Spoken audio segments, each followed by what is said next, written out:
It was supposed to be a perfect evening. My husband James and I were celebrating our second wedding anniversary at the Windsor Hotel ballroom, surrounded by friends, relatives, and colleagues from his family's real estate business. I had spent weeks planning every detail of this event, from the warm amber lighting to the soft jazz quartet playing in the corner, to the cream and gold table settings that sparkled under the chandeliers. Each centerpiece featured white roses and eucalyptus, matching the colors we'd chosen for our wedding day. "Everything looks beautiful, Emma," my friend Olivia whispered as she helped me adjust a flower arrangement. "You've outdone yourself." I smiled, but my eyes kept drifting across the room to where my mother-in-law Margaret sat at the central table, swirling her wine glass with those manicured fingers, her lips curled in that familiar half-smile that always made me feel like I'd failed some unspoken test. She wore an expensive navy dress that probably cost more than our entire catering bill, her silver hair swept into a perfect updo that somehow made her look even more intimidating. "Thank you," I replied to Olivia, trying to focus on the positive. "I just want everything to be perfect." Perfect, as if that were possible in the Taylor family. Since the day James had brought me home to meet his parents 3 years ago, Margaret had made it abundantly clear that I wasn't what she had envisioned for her son. I wasn't from their social circle in Boston's Beacon Hill. My parents were public school teachers from Providence, not real estate magnates with summer homes in the Hamptons. I hadn't gone to the right schools or known the right people. In Margaret's eyes, I was permanently lacking. In the beginning, I'd tried so hard to win her approval, learning about wine, dressing more conservatively, even taking tennis lessons because the Taylors were tennis people. But nothing worked. Even after our wedding, which his father Richard had surprisingly supported, Margaret remained cold and dismissive, treating me like a temporary inconvenience that would eventually be corrected. "Emma, darling!" James appeared beside me, wrapping his arm around my waist. At 34, he was still as handsome as the day we'd met at that charity auction. Warm brown eyes, a genuine smile, and a relaxed confidence that came from a lifetime of privilege. He kissed my cheek and whispered, "The place looks incredible. You're amazing." I leaned into him, drawing strength from his presence. "Your mother seems to be enjoying herself," I commented, trying to keep my voice neutral. James glanced over at Margaret. "Oh, she's fine. You know how she is at these things, always putting on the society face." He chuckled as if her behavior was nothing more than a quirky personality trait, rather than the passive-aggressive warfare I experienced it as. That was the problem. James never saw it. He'd grown up with Margaret's particular brand of cruelty, disguised as refinement, and couldn't recognize it for what it was. Or maybe he just didn't want to. It was easier to believe his mother and wife simply had different personalities than to acknowledge the truth. "James, your cousins are asking about that Newberry Street property," I said, changing the subject. "Maybe you should go fill them in." "Right." He squeezed my hand. "Back in a bit. You good?" I nodded, watching him cross the room to where his cousin stood near the bar. James had taken over more responsibilities in the family business since his father's unexpected death 8 months ago. Richard Taylor had been different from his wife, gruff but fair, and surprisingly kind to me in private. He'd seen something in me that Margaret refused to acknowledge, and his death had left me without my only ally in the family. As the evening progressed, I kept busy greeting guests and making sure everything ran smoothly. Our friends from college, my coworkers from the museum where I worked as an events coordinator, James's business associates, everyone seemed to be enjoying themselves. I kept a smile plastered on my face even as I noticed Margaret pulling aside various family members for hushed conversations, her eyes occasionally darting in my direction. "She's probably just complaining about the wine selection," said my sister-in-law, Rachel, appearing beside me with a plate of appetizers. Unlike her mother, Rachel had welcomed me into the family. At 29, she was the rebel of the Taylors, having chosen to become a public defender rather than join the family business. "Is it that obvious I'm watching her?" I asked. Rachel snorted. "To me? Yes. To anyone else? Probably not." She popped a stuffed mushroom into her mouth. "Don't let her get to you tonight, Em. This is your celebration too." I nodded, grateful for her support. "I'm trying. I know." Rachel squeezed my arm. "Hey, have you tried these mushroom things? They're incredible." The servers began, clearing the appetizer plates as the main course was about to be served. I made my way to our table where James was already seated, chatting animatedly with his uncle about some new development project. Margaret sat across from us, pretending to listen to a story my mother was telling, though I could see the disinterest in her eyes. "Emma, dear," she said as I sat down, her voice honeyed but her eyes cold. "The chicken is a bit dry, don't you think? I gave you the number for that catering company Charles and Vivian used for their anniversary." "Actually, Mom, I think it's perfect," James interjected before I could respond. "Emma worked really hard on tonight." Margaret's smile tightened. "Of course she did. I'm just saying there are standards for these sorts of events." I felt my cheeks flush, but kept my composure. "Thank you for the suggestion, Margaret. I'll keep it in mind for next time." The dinner progressed with similar small jabs disguised as helpful advice. I weathered each one, counting down the minutes until the cake would be served and this evening would be over. I caught Rachel's sympathetic glance from down the table and tried to focus on the positives. Most of our guests were having a wonderful time, and despite everything, James and I were celebrating 2 years of marriage. As the dessert plates were being cleared and coffee served, I saw the event coordinator wheel in our anniversary cake, a beautiful 3-tiered creation decorated with sugar flowers that matched our centerpieces. My stomach tightened with anticipation. We were almost done. The room quieted as James stood to make a toast. He raised his glass, his face glowing with genuine happiness as he thanked everyone for coming and said lovely things about our marriage. I felt a moment of pure joy looking at him. This was why I endured Margaret's cruelty, for moments like this with the man I loved. As James finished his toast and guests applauded, I saw Margaret rise from her seat, champagne glass in hand. She wasn't scheduled to speak. We had agreed that after James, my father would give a brief toast, and that would be all. Margaret moved toward the small stage where the microphone stood, her expression unreadable. "She wouldn't," Rachel muttered from beside me, her face darkening, but I knew better. Of course she would.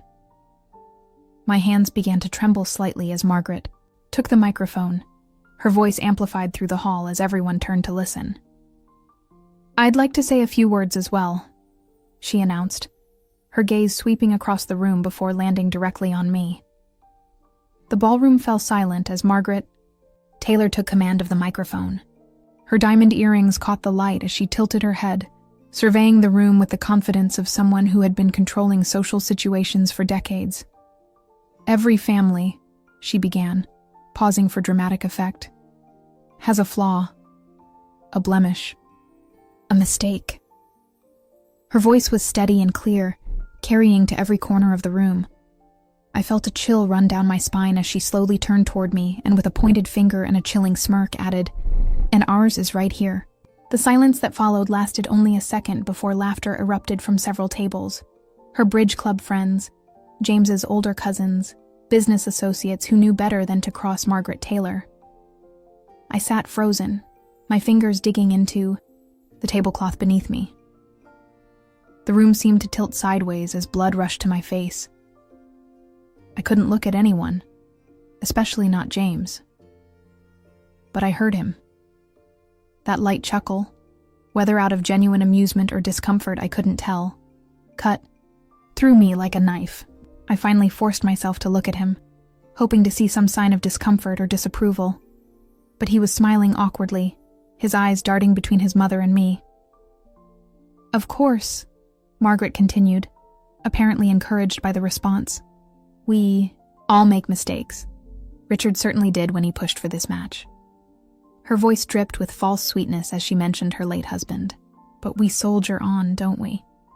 We make the best of circumstances. Someone coughed uncomfortably. I caught sight of my parents across the room, my father's face flushed with anger, my mother's hand on his arm, restraining him. They looked as humiliated as I felt. Rachel had half risen from her seat, but remained caught in indecision. Emma, dear. Margaret turned her attention fully to me now. You've certainly tried your best to fit in. The effort is noticeable.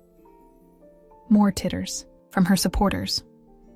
Perhaps in another year, you'll learn which fork to use first. This was a direct reference to a dinner at their home during our first month of marriage, when I'd accidentally used the wrong utensil and she'd pointed it out to the entire table. I wanted to disappear. I wanted the floor to open up and swallow me whole. Instead, I sat there, a spectacle for everyone to witness. Colleagues, friends, family, all seeing me reduced to nothing more than Margaret Taylor's punchline. To family flaws, she concluded, raising her glass higher. May we learn to live with them. As glasses clinked around the room and conversation slowly resumed, I remained rigid in my chair. James finally seemed to register something was wrong, placing his hand over mine. Mom's just had too much to drink, he whispered. You know how she gets. I pulled my hand away, unable to bear his touch. Yes, I managed, my voice barely audible. I know exactly how she gets. I excused myself, mumbling something about checking with the event coordinator about the timing for the rest of the evening. James nodded, already turning back to continue his conversation with a business associate. The weight of Margaret's words pressed down on me as I made my way across the ballroom, acknowledging greetings with mechanical smiles while moving steadily toward the exit. In the hallway outside, I leaned against the wall, struggling to breathe. The beautiful dress I'd spent weeks searching for suddenly felt too tight, constricting my chest. I fumbled in my small clutch for my phone, thinking I should call someone. Olivia, maybe, or my sister. But my hands were shaking too badly. Emma? I turned to see Rachel standing in the doorway, her face a mix of fury and concern. She rushed over, pulling me into a hug. I'm going to kill her, she whispered fiercely. I swear to God, Emma, I'm going to murder my own mother. A hysterical laugh bubbled up through my tears. Don't bother. She'd find a way to make even that about her. Rachel pulled back, her hands on my shoulders. You don't deserve this. None of it. You've been nothing but good to this family, to James. And this is how she repays you? How he lets her treat you. I wiped tears from my cheeks, careful not to smudge my makeup. It's fine. I'm fine. It's not fine. It's so far from fine that... She broke off, shaking her head. You need to talk to James. Tonight. He can't keep pretending this isn't happening. I nodded, though I had little faith that any conversation with James would change anything. For 2 years I'd been telling myself things would improve. That Margaret would eventually accept me, or at least learn to tolerate me with civility. That James would stand up to her. That we would become a real family. I'll talk to him, I promised, knowing it was a lie. What would be the point? Tonight had made it abundantly clear where I stood in the Taylor family hierarchy. Do you want to go back in? Rachel asked gently. I took a deep breath, smoothing down the front of my dress. I have to. There are at least 50 people in there who just watched me get humiliated. If I don't go back, she wins. Rachel squeezed my hand. That's my girl. We walked back into the ballroom together. The party had continued in my absence, though I noticed several concerned glances in my direction. My parents made their way toward me immediately, but I shook my head slightly, silently asking them to give me space. I couldn't handle their comfort. Right now, it would only break the fragile composure I'd managed to rebuild. As I approached our table, I saw that James was deep in conversation with his uncle, seemingly unconcerned about my disappearance.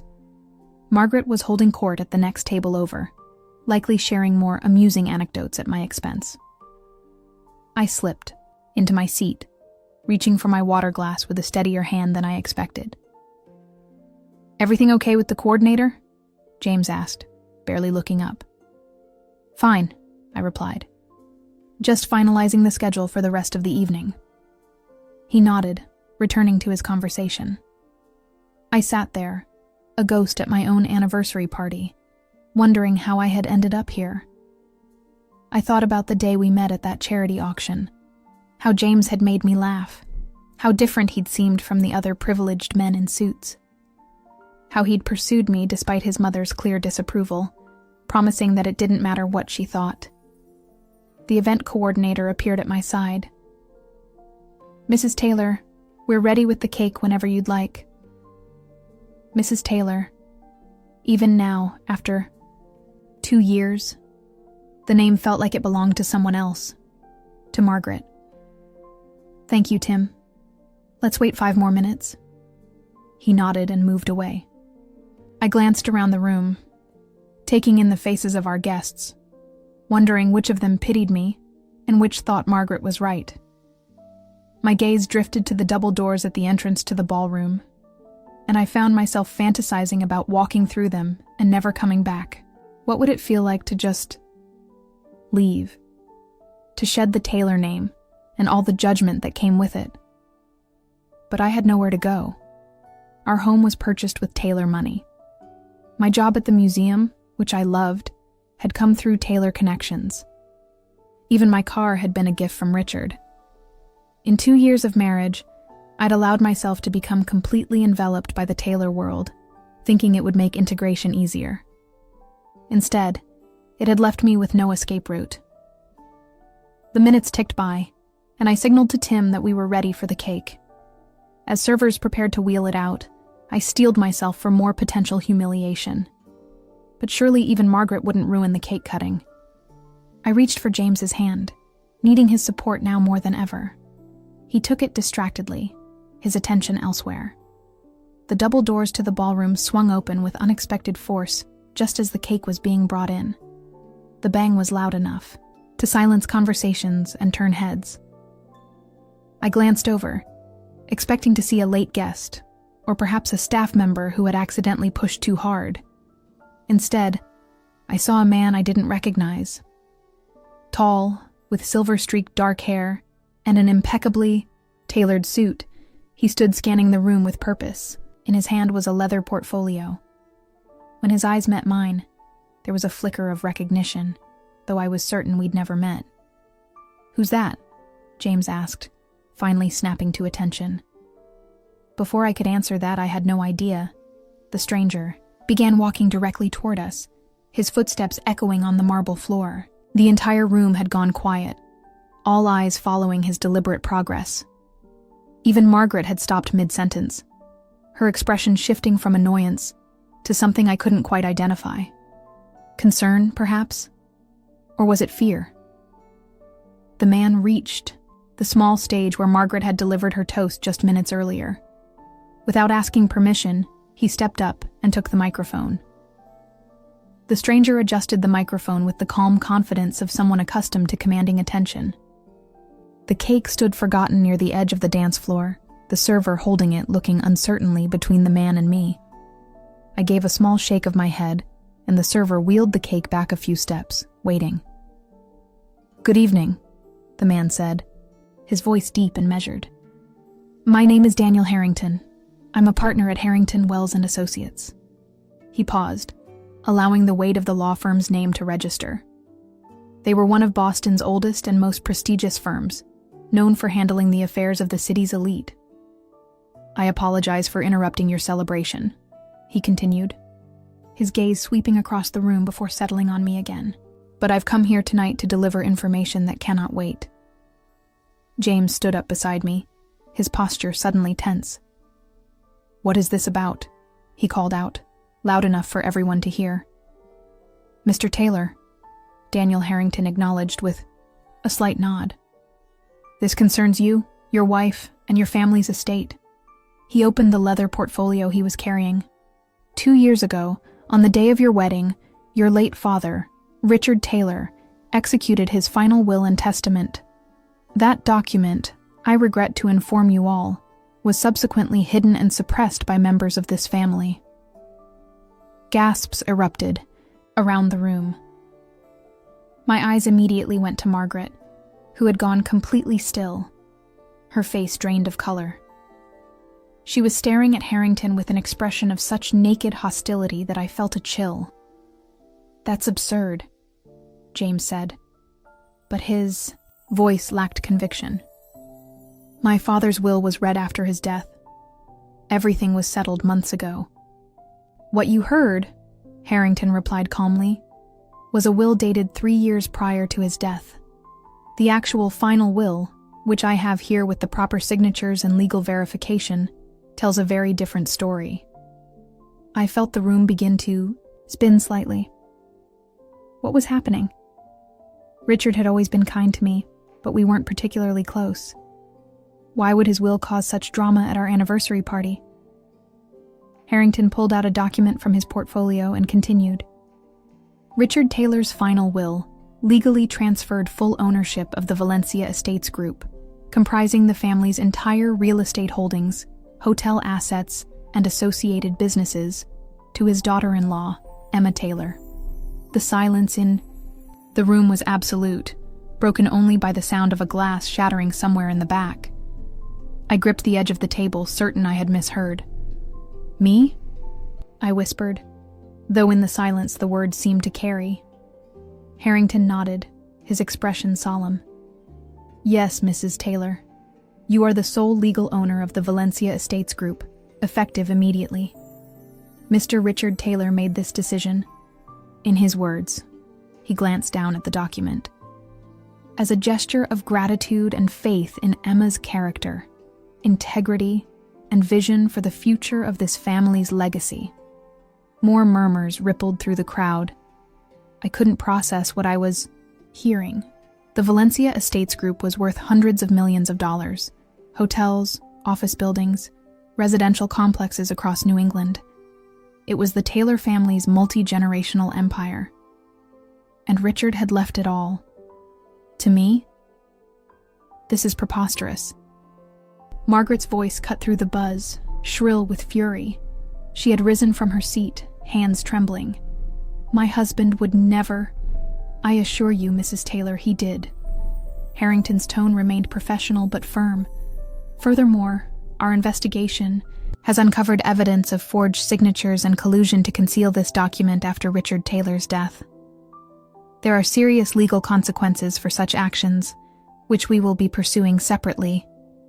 His gaze fixed directly on Margaret for a moment before returning to me. The implication was clear. Margaret had known about the will and had deliberately hidden it. James's hand found mine under the table, squeezing so hard it hurt. I couldn't tell if it was a gesture of support or shock. His face had gone pale, his eyes wide as he stared at Harrington. "I don't understand," I finally managed to say, my voice sounding strange to my own ears. "Why would Richard do this?" Harrington smiled slightly. "He left a letter explaining his decision. In essence, Mrs. Taylor, he believed you were the only person who cared more about the family than the fortune. The only one who valued people over property." He reached into his portfolio again. "I have the letter here for you to read privately, but he was quite explicit about his confidence in your ability to lead the company with the values he wished to see preserved." The room had erupted into chaotic conversations. I could see Margaret being comforted, or perhaps restrained by her sister. James's uncle was on his phone, likely calling their family lawyer. My parents stood together, looking as stunned as I felt. Rachel had made her way to our table and placed a hand on my shoulder. "Holy shit, Em," she whispered, a note of amazed delight in her voice. I couldn't respond. My mind was racing, trying to reconcile this bombshell with everything I thought I knew about my father-in-law. Richard had always been cordial, sometimes even warm, but this level of trust was beyond anything I could have imagined. There's more, Harrington continued, silencing the room again. The will specifies that while Mrs. Emma Taylor has full legal control and ownership, she may, at her discretion, employ family members in the business, provided they demonstrate the values that Richard Taylor held dear: integrity, respect, and commitment to both employees and clients. His eyes met, mine directly. In other words, Mrs. Taylor, you decide who stays and who goes. You determine the future of the Valencia Estates Group and everyone associated with it.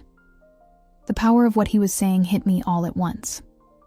Just minutes ago, I had been the family embarrassment, the target of Margaret's cruelty. The wife, James, hadn't defended.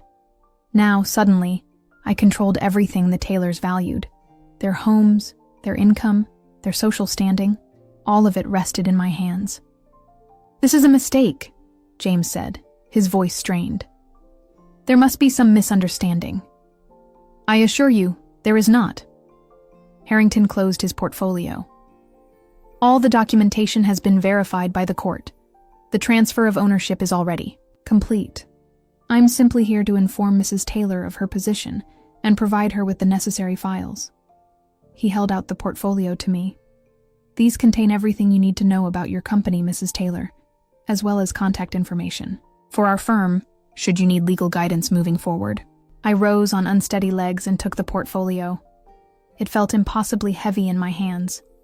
The weight of responsibility, of vindication, of an entirely new future I hadn't anticipated. "Thank you, Mr. Harrington," I said, surprised by the steadiness in my voice. He gave me a respectful nod. "Richard spoke very highly of you, Mrs. Taylor. He believed you would protect what matters most." With that cryptic statement, he stepped down from the stage and began making his way toward the exit, leaving chaos in his wake. Guests were standing now, some approaching me with uncertainty, others clustering in groups to discuss this dramatic turn of events. Margaret remained where she was, surrounded by her friends but looking utterly alone, her face a mask of fury and disbelief. James turned to me, his expression unreadable. "Emma, I don't understand what's happening." "Neither do I admitted, clutching the portfolio to my chest like a shield. "But it seems your father trusted me more than anyone knew." His face darkened slightly. "You can't seriously be considering taking control of the company. You don't know the first thing about real estate." The dismissiveness in his tone, so reminiscent of his mother's, sent a flare of anger through me. "Apparently your father thought otherwise." "This is our family business, Emma. Generations of Taylors have built it. You can't just—" "James," I interrupted, surprising both of us with my firmness.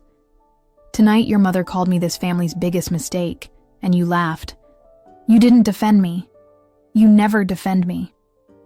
I took a deep breath. "So perhaps it's time I defended myself." He blinked, taken aback by my sudden confidence. "What are you saying?" "I'm saying that I need time to think."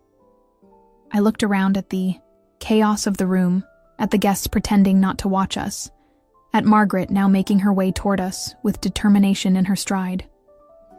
"And I think this party is over." I turned and walked toward my parents, who immediately enveloped me in a protective embrace. Over my mother's shoulder, I saw Rachel intercept Margaret, blocking her path to me. James remained where I'd left him, looking lost and confused in the middle of the ballroom. "Do you want to leave, honey?" my father asked, his voice tight with concern. I nodded, suddenly exhausted. "Yes, I need to get out of here and figure out what all this means." As we moved toward the exit, a strange calm settled over me. For the first time since marrying James, I felt like I had options. Choices that were truly mine to make. The portfolio in my hands represented more than just wealth. It was freedom. A chance to redefine who Emma Taylor was and what she stood for. Outside, the cool night air filled my lungs. Stars glittered above the Boston skyline, indifferent to the drama unfolding below. My father hailed a taxi while my mother kept her arm around me. "Whatever you decide, "We're with you," she said, softly. "You know that, right?" I nodded, looking back at the Windsor Hotel with its gleaming windows and elegant facade. Inside those walls, my life had changed irrevocably. The woman who would leave this place was not the same one who had entered it hours earlier, carefully, arranging flowers and hoping for acceptance. The taxi pulled up, and as I slid into the back seat, I felt something hard in the pocket of my dress. It was the anniversary gift I'd planned to give James later tonight. A vintage compass I'd found at an antique shop, engraved with words I'd carefully chosen, to guide us through whatever lies ahead. The irony wasn't lost on me. I had no idea what lay ahead now, but for the first time in years, I would be the one choosing the direction. My parents' condo in Back Bay felt like a sanctuary after the chaos of the evening. Mom made tea while Dad paced the living room, alternating between outrage at Margaret's behavior and amazement at Richard's decision. I sat on their sofa, the leather portfolio open on the coffee table before me, containing documents that had completely upended my life in the span of 15 minutes. "I still can't believe he did this," I murmured, staring at Richard's signature on the will. "Why wouldn't he tell me? Maybe he knew it would be contested," Dad suggested, his professor's mind always seeking logical explanations. "Or maybe he wanted to protect you from Margaret's reaction until it was legally binding." The portfolio contained not just the will but a detailed breakdown of the Valencia Estates Group's holdings. 5 luxury hotels across New England, 12 commercial properties in Boston's financial district, 3 residential developments, and numerous smaller investments. The valuation made my head spin. Nearly $500 million in assets, all now legally mine.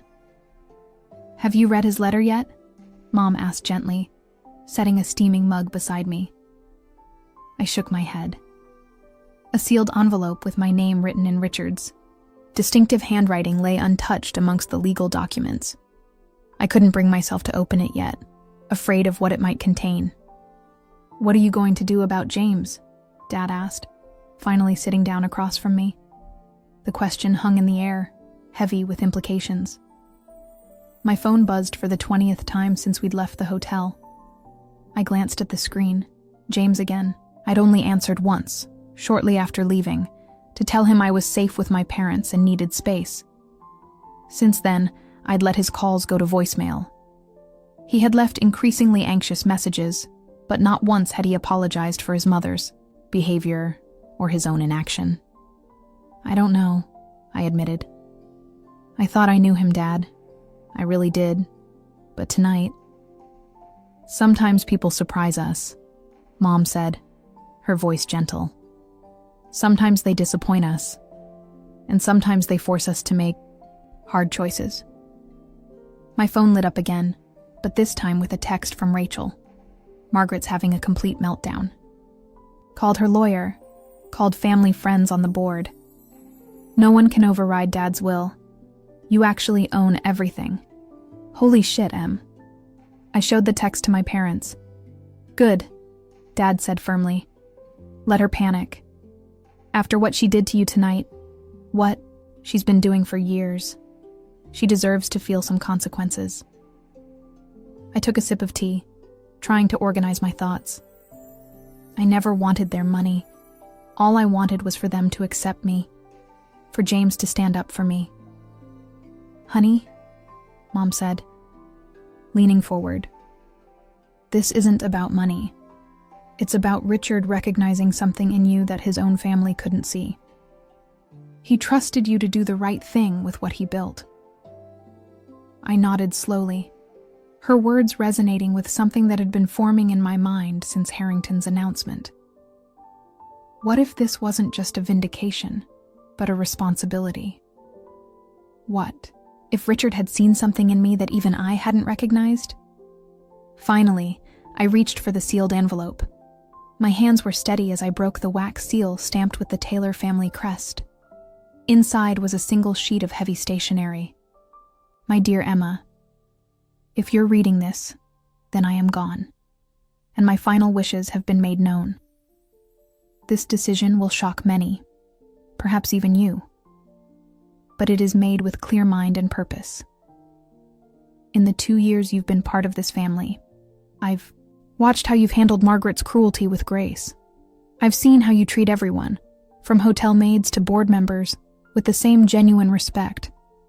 And I've observed how James, my son whom I love, has failed to grow into the man I hoped he would become.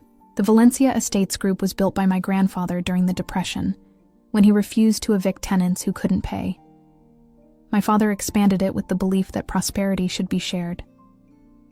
I tried to maintain those values, though I fear I've often fallen short, particularly in how I've raised my children.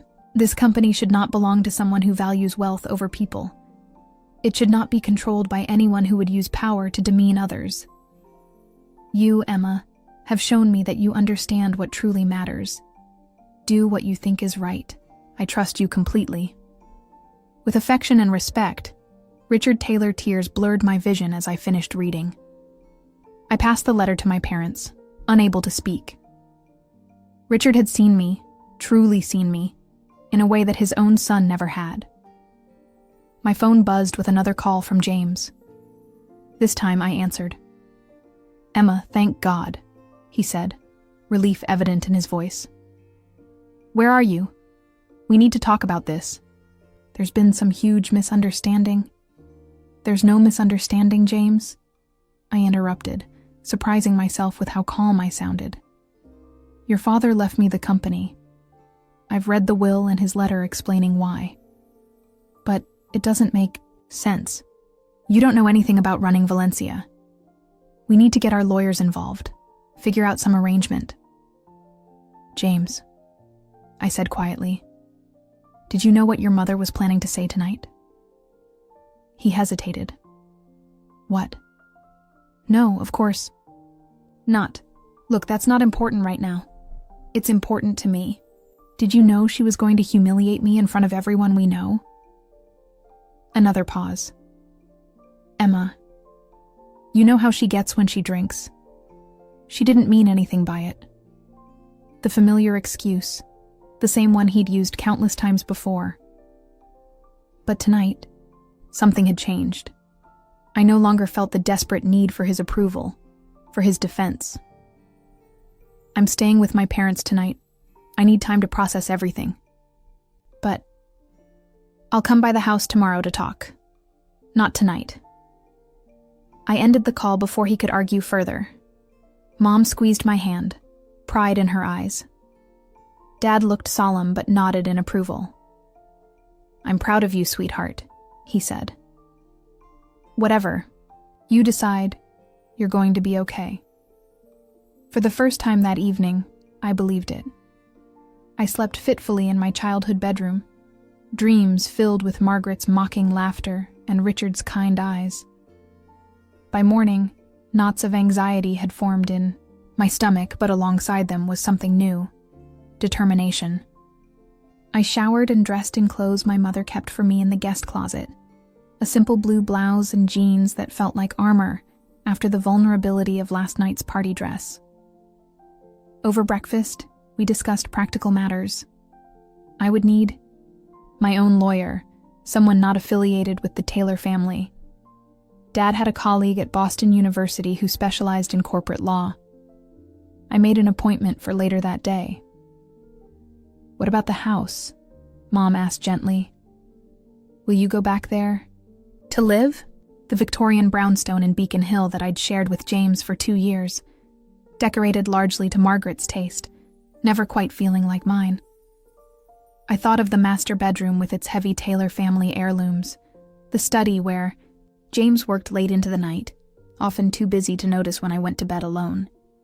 "I don't think so," I said finally. "At least not right now." Rachel called as I was finishing my coffee. "How are you holding up?" she asked without preamble. "I'm okay. Still processing everything. The office is in chaos," she reported. "James called an emergency meeting with all the executives. Margaret's been calling board members all night." She paused. "They're trying to find a way around the will, Emma. I thought you should know. Thank you for telling me. For what it's worth, I think my dad made the right choice. You're the only one who ever cared about what he actually built, not just the money it made. Her words warmed me, a reminder that not every tailor saw me as an intruder. As I prepared to leave my parents' apartment, Dad handed me a small notebook. For your thoughts, he explained. Sometimes writing things down helps clarify what you really want. I tucked it into my bag alongside the portfolio. Outside, I hesitated before getting into the Uber that would take me to the home I shared with James. The Boston skyline gleamed in the morning sun, familiar yet somehow different now. Within those buildings were properties I owned, decisions I would need to make, lives that would be affected by my choices. The thought was terrifying, but as the car pulled away from the curb, I realized it was also strangely liberating. For the first time since meeting James, my future was entirely in my own hands. The brownstone looked exactly as I'd left it the day before, but crossing the threshold felt like entering a stranger's home. I paused in the entryway, noticing details I'd always overlooked. The Taylor family crest engraved on the umbrella stand, the portrait of James's great-grandfather in the hallway, the carefully curated books on Boston's elite families displayed prominently in the living room. This house had never been mine. It had always been a Taylor residence that I merely occupied. James's voice came from his study. I followed the sound to find him pacing behind his desk, phone pressed to his ear, his appearance unusually disheveled, still wearing yesterday's shirt, his hair uncombed. I don't care what the document says, Stephen. There must be some precedent for challenging this. He looked up, startled to see me standing in the doorway. I'll call you back, he said quickly, ending the call. For a moment, we just stared at each other, the weight of everything that had happened hanging between us. Emma, he finally said, attempting a smile that didn't reach his eyes. Thank God you're home. This whole situation is a nightmare. A nightmare, I repeated, the word sitting bitterly on my tongue. Is that what you call your father recognizing my worth? His expression hardened slightly. Come on, Emma. You know that's not what I meant. It's just, this is the family business. There are responsibilities, traditions. Traditions like publicly humiliating your wife? Is that part of the Taylor legacy? James sighed, running a hand through his hair. Look, I know my mother went too far last night. She was out of line, and I should have said something. But you know how she gets. And now with this will situation. It's not a situation, James. It's your father's final decision. He trusted me with everything he built. But why? He blurted out, frustration breaking through his careful composure. You've never shown any interest in real estate or business. You have no experience running a company this size. It doesn't make any sense. I pulled Richard's letter from my bag and handed it to him. Maybe this will help you understand. He read it quickly, his face paling. When he looked up, there was a vulnerability in his eyes I'd rarely seen. My father thought I was a failure. No, I said quietly. He thought you had failed to become the man he hoped you would be. There's a difference. James set the letter down carefully on his desk. So what happens now? You take over the company? Move into the executive offices? Start giving orders to people who've been in this business for decades? The condescension in his tone sparked a flare of anger. I don't know yet. I have a lot to figure out. But what I do know is that I'm done being treated like I don't belong in this family. Of course you belong, he said quickly, moving toward me. You're my wife. I love you. The words sounded hollow, a rehearsed line rather than a heartfelt declaration. Do you, James? Because last night, when your mother called me this family's biggest mistake, you laughed. You didn't defend me. You never defend me. That's not fair, isn't it? In 2 years of marriage, how many times has your mother undermined me, criticized me, made me feel worthless, and how many times have you stepped in to stop it? Even once? He had no answer. We both knew the truth. I thought when we got married that you'd stand with me against anyone, even your mother. I thought we were partners. My voice caught, but I forced myself to continue. But we're not, are we? I'm just another possession for the Taylor family. Another thing you assume will always be there, tolerating whatever treatment you decide is acceptable. That's not true, he protested, but the conviction in his voice was wavering. Emma, we can work this out. We'll go to counseling. I'll talk to my mother. Things will change. I shook my head sadly. They already have. I moved past him to the built-in bookshelves where we kept important documents and retrieved my passport, birth certificate, and a few irreplaceable photos. James watched me, confusion giving way to alarm. What are you doing? Taking what's mine. You're leaving? Just like that? Over one bad night? I turned to face him, suddenly feeling exhausted by the weight of everything unspoken between us. It wasn't one night, James. It was 2 years of nights. 2 years of me shrinking myself to fit into a space your family designed, for me. 2 years of hoping you'd see how much it hurt. He stepped closer, desperation in his eyes. I'll fix this. I swear I will. Whatever you want. That's just it, I interrupted gently. I don't think you can give me what I want anymore. I don't think you ever could. The harsh ring of the doorbell cut through the tension. James glanced toward the hallway, hesitating. Are you expecting someone? I asked. No, The doorbell rang again, more insistently this time. James sighed.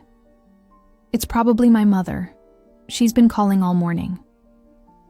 My stomach clenched at the thought of facing Margaret. I'm not ready to see her. You're going to have to eventually. His tone had hardened, a hint of the Taylor entitlement creeping back in. You can't just take over the family company and refuse to deal with the family. The doorbell rang a third time, followed by a pounding on the door. James strode out to answer it before I could respond. I heard the door open, then Margaret's voice, shrill with indignation. Where is she? Is she here? I need to speak with her immediately. I took a deep breath, straightened my shoulders, and walked into the hallway. Margaret stood in the entryway, impeccably dressed as always, but with a wildness in her eyes I'd never seen before. She zeroed in on me immediately. You! She hissed. How dare you? How dare you try to steal what belongs to this family? I didn't steal anything, Margaret. Richard left it to me legally. Because you manipulated him.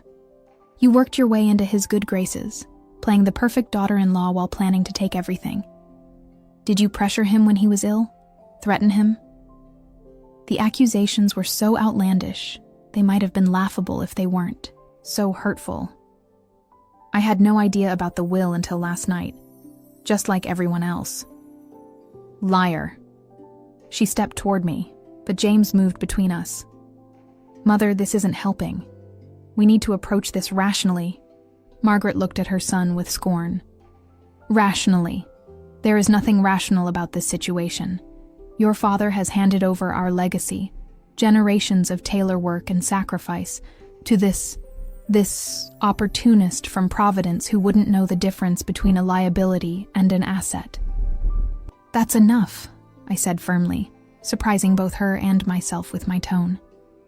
I understand you're upset, Margaret, but insulting me won't change anything. Oh, I haven't even begun to show you what I'm capable of, she threatened, her perfectly manicured finger jabbing the air toward me. You think you can just waltz in and take over? The board won't stand for it. The employees won't respect you. You're nothing without the Taylor name. A strange calm settled over me. Maybe that's true, but I guess we'll find out, won't we? Her eyes widened in disbelief. What are you saying? I'm saying that Richard believed I was worthy of his trust, and I intend to honor that trust by doing what I think is right for the company. "You stupid girl," Margaret seethed. "You have no idea what you're up against. This isn't some little museum fundraiser. This is business. Taylor business." I reached into my bag and pulled out a business card Harrington had included in the portfolio. "This is my attorney's contact information. If you'd like to discuss the will or the company, please have your lawyer contact him directly. I won't be engaging in any further conversations about this without legal representation present." The professional tone and language seemed to throw her off balance. She stared at the card in my outstretched hand as if it might bite her. "Take it, Margaret," I said quietly. "This is how things will be from now on." After a moment's hesitation, she snatched the card from my fingers. "This isn't over," she warned, her voice low. "Not by a long shot." "I know," I responded simply. "But it's going to be different." She looked from me to James, something calculating entering her expression. "James, you need to speak with her. Make her understand what's at stake. Your father clearly wasn't thinking clearly when he made this decision. If you two present a united front, perhaps we can find a reasonable solution." The manipulation was so transparent, it was almost painful to witness. I turned to James, curious to see his response. This was his moment to choose, to stand with his mother as he always had, or to finally recognize the damage her behavior had caused. He hesitated, looking between us, and in that moment of indecision, I saw everything I needed to know. "I think you should go, Margaret," I said, moving toward the door and opening it wider. "James and I have a lot to discuss privately." For a moment, I thought she might refuse, but something in my expression must have conveyed my newfound resolve. She straightened her designer jacket, lifted her chin, and walked out without another word. The door closed behind her with a satisfying click. James stared at me, a mixture of shock and something like respect in his eyes. I've never seen anyone stand up to her like that. "Someone should have, a long time ago," I replied, the adrenaline of the confrontation beginning to fade. Maybe things would be different now. We stood in silence for a moment, the enormity of what had happened settling around us. Finally, James spoke, his voice softer than before. "What are we going to do, Emma?" The question hung in the air between us, and I realized he genuinely didn't know the answer. Neither did I, not completely. But I knew the first step. "I'm going to stay with my parents for a while. I need space to think about everything. The company, our marriage, what I want my life to look like going forward." "And what about me? About us?" I looked at the man I'd fallen in love with 3 years ago, trying to reconcile him with the person standing before me now. "I don't know yet, but I do know I can't keep living like this, afraid of disappointing your family, walking on eggshells in my own home, waiting for you to choose me." He flinched at my words but didn't deny them. "I never meant to hurt you." "I know," I said gently. "That almost makes it worse." I went upstairs and packed a suitcase with enough clothes for a few weeks. When I came back down, James was standing in the living room, staring out the window at the Boston Common beyond. "I'll have my lawyer contact you about next steps," I said, moving toward the door. "Emma," he called, turning to face me. "I do love you. Whatever else you're feeling right now, please believe that." I paused, hand on the doorknob. "I believe you think you do," I replied softly. "But love isn't just a feeling, James. It's what you do. It's the choices you make when it matters most." With that, I walked out the door of the Taylor brownstone, unsure if I would ever return as the same person who had lived there. The spring air felt crisp and clean in my lungs as I hailed a taxi, my suitcase beside me, the portfolio of my new responsibilities tucked securely under my arm. The Valencia Estates Group headquarters occupied the top 3 floors of a gleaming tower in downtown Boston. 6 weeks after the night that had changed everything, I took a deep breath and stepped through the revolving doors for the first time as the official owner. The security guard at the desk recognized me from my new ID photo and nodded respectfully. "Good morning, Mrs. Taylor." I'd considered reverting to my maiden name after filing for divorce 2 weeks earlier, but my lawyer had advised keeping Taylor for now, at least professionally. The name carried weight in Boston business circles, opening doors that might otherwise remain closed to a newcomer. Someday I might change it back to Wilson, but for now, being Emma Taylor gave me certain advantages I couldn't afford to relinquish. The elevator ride to the 30th floor felt like ascending into another world. When the doors opened, I was greeted by Daniel Harrington and Sophia Chen, the finance director who had agreed to help me transition into leadership. "Ready for your first official day?" Harrington asked, his usually serious expression softened by an encouraging smile.